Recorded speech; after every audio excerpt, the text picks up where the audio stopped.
നമ്മൾ circle measures എന്ന ചാപ്റ്ററിൽ പേജ് 148 149 പ്രോബ്ലംസാണ് ചെയ്തുകൊണ്ടിരിക്കുന്നത്. ഇന്ന് അതിൽ 149 അഞ്ചാമത്തെ question, last question. Parts of circles are drawn centered at each vertex of a regular octagon and a figure is cut out as shown in below. Calculate perimeter of this figure. അതായത് ഒരു regular octagon, സമ അഷ്ടഭുജം, അതിൻ്റെ ഓരോ വെർട്ടെക്സും centre ആക്കിക്കൊണ്ട് വൃത്തഭാഗങ്ങൾ, circle parts വരച്ചിട്ടുണ്ട്. എന്നിട്ട് ഈ circle part ഇങ്ങനെ വെട്ടിയെടുത്ത്, അതാണ് ഇത് കാണുന്നത്. ഇതിൻ്റെ പെരിമീറ്ററാണ് കണ്ടുപിടിക്കാൻ പറഞ്ഞത്. പെരിമീറ്റർ എന്ന് പറയുമ്പോൾ ഈ ലെങ്ത് കണ്ടുപിടിക്കണം അല്ലേ. ഈ ഓരോ ലെങ്തും കണ്ടുപിടിച്ച് കൂട്ടുന്നതാണ് പെരിമീറ്റർ. ഞാനിവിടെ സമ അഷ്ടഭുജം അല്ലെങ്കിൽ റെഗുലർ ഒക്ടഗൺ വരച്ചിട്ടുണ്ട്, ചോദ്യത്തിലെ പോലെ തന്നെ. ഒക്ടഗൺ അല്ലെങ്കിൽ അഷ്ടഭുജം എന്ന് പറഞ്ഞാൽ എത്ര വശങ്ങളുള്ളതാണ്? 8 വശങ്ങൾ. 8 വശവും 8 കോണുമുള്ള ബഹുഭുജത്തിനാണ് നമ്മൾ അഷ്ടഭുജം അല്ലെങ്കിൽ ഒക്ടഗൺ എന്ന് പറയുന്നത്. ഇത് റെഗുലർ ഒക്ടഗൺ ആണ് എന്ന് പറഞ്ഞാൽ വശങ്ങൾ എല്ലാം തുല്യമായിരിക്കും, കോണുകളും തുല്യമായിരിക്കും. ഇതിൻ്റെ വശങ്ങൾ എത്രയാണെന്ന് തന്നിട്ടുണ്ട്. ഒരു വശം 2 സെൻറ്റിമീറ്റർ എന്ന് തന്നിട്ടുണ്ട്. അപ്പോൾ എല്ലാ വശവും എത്രയായിരിക്കും? 2 സെൻറ്റിമീറ്റർ ആയിരിക്കും. കോണോ? ഓരോ കോണും എത്രയാണെന്ന് നമുക്ക് കണ്ടുപിടിക്കാം. നമ്മൾ 8ാം ക്ലാസ്സിൽ പഠിച്ചിട്ടില്ലേ ഒരു പോളിഗണിൻ്റെ സം ഓഫ് ആംഗിൾസ് കണ്ടുപിടിക്കുന്നത്? എന്തായിരുന്നു? Sum of angles of n sided polygon, അതായത് n വശങ്ങളുള്ള ഒരു ബഹുഭുജത്തിൻ്റെ സം ഓഫ് ആംഗിൾസ് കണ്ടുപിടിക്കുന്നത് n-2 × 180 ആണ്. അതായത് വശം എത്രയാണോ അതിനകത്ത് നിന്ന് 2 കുറച്ചിട്ട് 180 ഗുണിച്ചാൽ 180 കൊണ്ട് ഗുണിച്ചാൽ നമുക്ക് എല്ലാ ആംഗിൾസിൻ്റെയും സമ്മ് കിട്ടും. അപ്പോൾ സം ഓഫ് ആംഗിൾസ് ഇവിടെ എന്ത് വരും? Sum of angles of regular octagon, സമ അഷ്ടഭുജം, റെഗുലർ ഒക്ടഗൺ. ഈ റെഗുലർ ഒക്ടഗണിന് എത്ര വശങ്ങളാണുള്ളത്? 8 അല്ലേ? 1 2 3 4 5 6 7 8. അപ്പോൾ n വശമുള്ളതാണെങ്കിൽ n-ന് 2 കുറച്ച് 180 കൊണ്ട് ഗുണിച്ചാൽ മതി. അപ്പോൾ 8 വശങ്ങളുള്ളതാണെങ്കിൽ 8-ന് 2 കുറച്ച് ഏതുകൊണ്ട് ഗുണിച്ചാൽ മതി? 180 കൊണ്ട് ഗുണിച്ചാൽ മതി.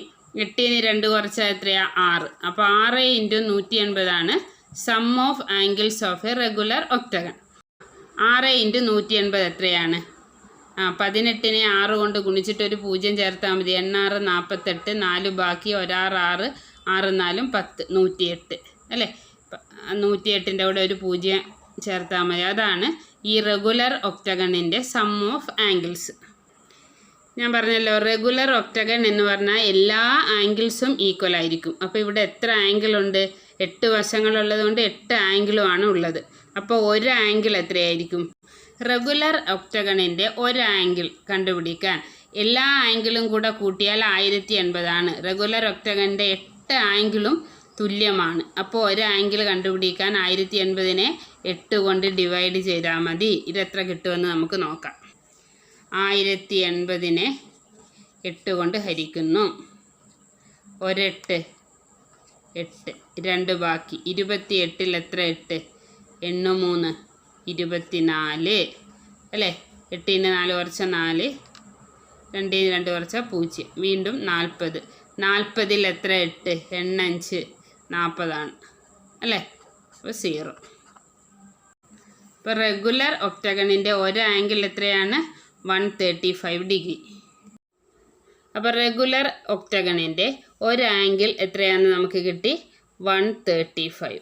അപ്പോൾ എല്ലാ ആംഗിളും എത്ര ഡിഗ്രി ആയിരിക്കും? 135 വീതമായിരിക്കും. ഇതും എത്രയായിരിക്കും? 135. എല്ലാ ആംഗിളും 135 ആയിരിക്കും. 135. അങ്ങനെ എല്ലാ ആംഗിൾസും 135 ആയിരിക്കും. ഇനി ഈ റെഗുലർ ഒക്ടഗണിൻ്റെ ഓരോ വെർട്ടക്സും ഓരോ മൂലയും സെൻറ്റർ ആക്കിക്കൊണ്ട് 1 സെൻറ്റിമീറ്റർ റേഡിയസ് ഉള്ള സർക്കിൾ പാർട്സ് വരയ്ക്കുന്നു.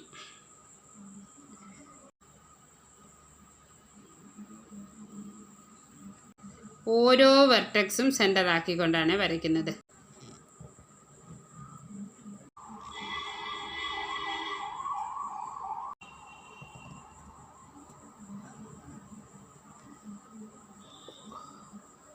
ഓരോ വെർട്ടക്സും സെൻറ്റർ ആക്കിക്കൊണ്ട് 1 സെൻറ്റിമീറ്റർ റേഡിയസ് ഉള്ള സർക്കിൾ പാർട്സാണ് വരയ്ക്കുന്നത്.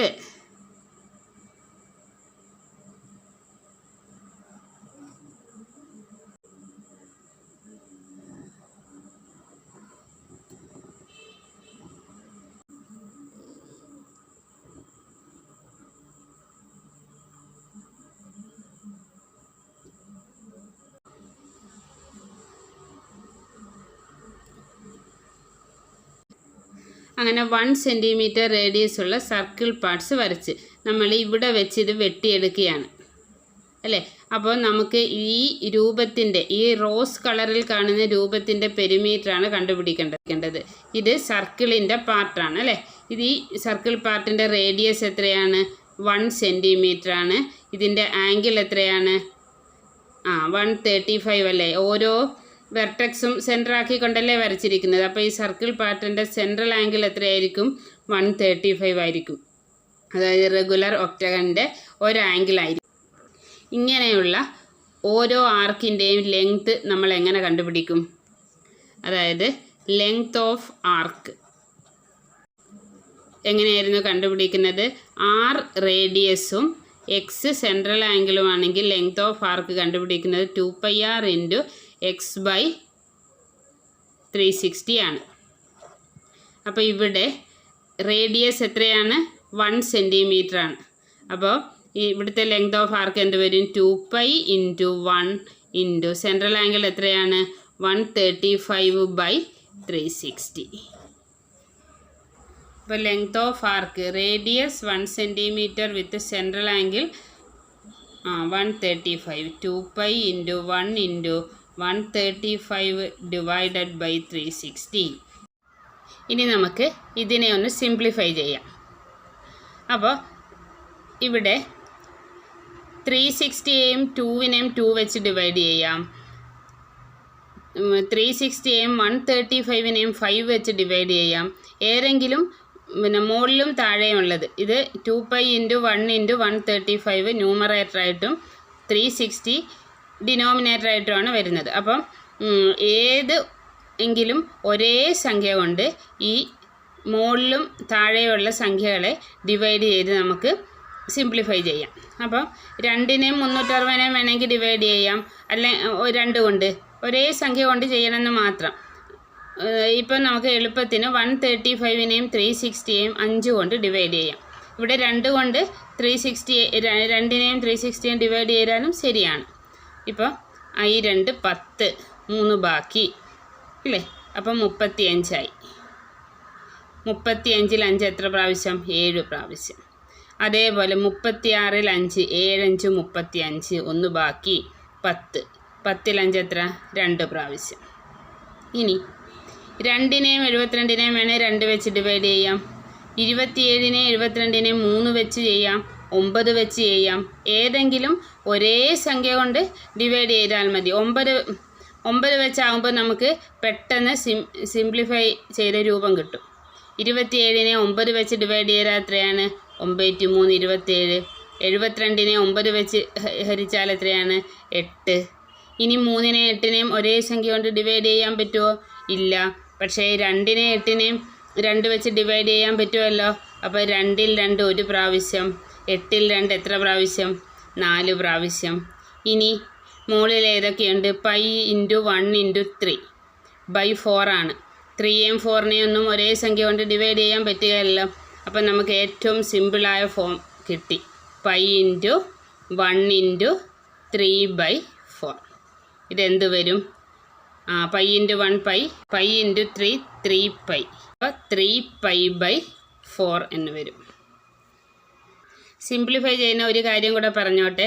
നമ്മൾ ഈ 2 പൈ ഇൻറ്റു 1 ഇൻറ്റു 135 ബൈ 360 നമ്മളിവിടെ 5 കൊണ്ട് ഹരിച്ചപ്പോൾ 27 കിട്ടി, 5 കൊണ്ട് ഹരിച്ചപ്പോൾ 72 കിട്ടി. ഞാൻ ഒറ്റയടിക്ക് 9 കൊണ്ട് ഡിവൈഡ് ചെയ്ത് ഇതിനെ ചെറുതാക്കി അല്ലേ.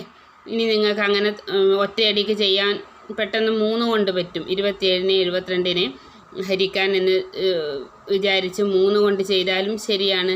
കുറച്ച് കൂടുതൽ പ്രാവശ്യം ചെയ്യണമെന്ന് മാത്രം. 27നെ 3 കൊണ്ട് ഹരിച്ചാൽ 9. ഇനി 72നെ 3 കൊണ്ട് ഹരിച്ചാൽ 7നെ 3 കൊണ്ട് ഹരിച്ചാൽ 23 6 1 ബാക്കി. 12ൽ 3 4 പ്രാവശ്യം. ഇനി 9നെയും 24നെയും നമുക്ക് 3 കൊണ്ട് ഹരിച്ച് ചെറുതാക്കാം. അല്ലെങ്കിൽ 2നെയും 24നെ 2 വെച്ച് ഹരിക്കാം. 2ൽ 2 1 പ്രാവശ്യം. ഇനി 24നെ 2 കൊണ്ട് ഹരിച്ചാൽ 2ൽ 2 1 പ്രാവശ്യം, 4ൽ 2 2 പ്രാവശ്യം. ഇനി 9നെയും 12നെയും 3 വെച്ച് ഇനിയും ചെറുതാക്കാം. 9ൽ 3 3 പ്രാവശ്യം, 12ൽ 3 4 പ്രാവശ്യം. അപ്പോഴും നമുക്ക് ഏത് ആൻസർ തന്നെ കിട്ടും. മുകളിൽ എന്തൊക്കെ ബാക്കി വന്ന് വെട്ടിപ്പോകാതെ pi into 1 into 3, pi into 1 into 3 by താഴെ എന്ത് വന്നു 4. പൈ ഇൻറ്റു 1 ഇൻറ്റു 3 എന്ന് പറഞ്ഞാൽ എന്താണ്? 3 പൈ ബൈ 4. എങ്ങനെ വേണമെങ്കിലും നമുക്ക് സിംപ്ലിഫൈ ചെയ്യാം. പക്ഷേ എന്തോ ഓർത്താൽ മതി, മുകളിലും താഴെയും നമ്മൾ ഡിവൈഡ് ചെയ്യുന്നത് ഒരേ സംഖ്യ കൊണ്ടായിരിക്കണം. അപ്പോൾ ഈ ഒരാർക്കിൻ്റെ ലെങ്ത് എത്രയാണെന്ന് നമുക്ക് കിട്ടി? 3 പൈ ബൈ 4 ആണെന്ന് കിട്ടി. അതുപോലെ എത്ര ആർക്കുണ്ട്? ഇത് രണ്ടാമത്തെ ആർക്ക്. 2 3 4 അല്ലേ, 4 5 5 6 7 8 ആർക്കുണ്ട്. 8 ആർക്കിൻ്റെയും റേഡിയസും ഒന്നാണ്. സെൻട്രൽ ആംഗിളും എത്രയാണ്? 135 ഡിഗ്രിയാണ്. ഇതെല്ലാം 135 ഡിഗ്രിയാണ്. 135 ആണ് എല്ലാ സെൻട്രൽ ആംഗിളും. റെഗുലർ ഒക്ടഗണിൻ്റെ സമ അഷ്ടഭുജത്തിൻ്റെ ഓരോ ആംഗിളും 135 ആണെന്ന് നമുക്ക് കിട്ടിയായിരുന്നല്ലോ. റേഡിയസോ 1 സെൻറ്റിമീറ്ററുമാണ്. അപ്പോൾ എല്ലാം ഒരേപോലുള്ള ആർക്കുകളാണ്. അപ്പോൾ ഒരു ആർക്ക് ലെങ്ത് നമുക്ക് എത്രയാണെന്ന് കിട്ടി? 3 പൈ ബൈ 4 ആണെന്ന് കിട്ടി അല്ലേ. അപ്പോൾ എല്ലാ ആർക്കിൻ്റെയും ലെങ്ത് എത്രയാണ്? 3 പൈ ബൈ 4 ആണ്. അപ്പോൾ ഈ ഫിഗറിൻ്റെ പെരിമീറ്റർ കിട്ടാൻ ഈ 3 പൈ ബൈ 4 8 പ്രാവശ്യം കൂട്ടണം. അതിന് തുല്യമാണ് 3 പൈ ബൈ 4നെ 8 കൊണ്ട് ഗുണിക്കുന്നത്. അപ്പോൾ എന്ത് വരും? Perimeter of the figure, perimeter of the figure സമം 8 സർക്കിൾ പാർട്സ് ഉണ്ട് അല്ലേ. 8 എണ്ണം പിന്നെ ഒരേ ലെങ്താണ് അല്ലേ. അപ്പം 3 പൈ ബൈ 4 എന്ന് 8 പ്രാവശ്യം കൂട്ടുന്നതിന് തുല്യമാണ് 8 ഇൻറ്റു 3 പൈ ബൈ 4 കണ്ടുപിടിക്കുന്നത്. 8നെയും 4നെയും നമുക്ക് വെട്ടിച്ചെറുതാക്കാമല്ലോ. 4ൽ 1 പ്രാവശ്യം, 8ൽ 4 എത്ര പ്രാവശ്യം? 2 പ്രാവശ്യം. അപ്പോൾ 23 6 പൈ സെൻറ്റിമീറ്ററാണ് ഈ ഫിഗറിൻ്റെ പെരിമീറ്റർ.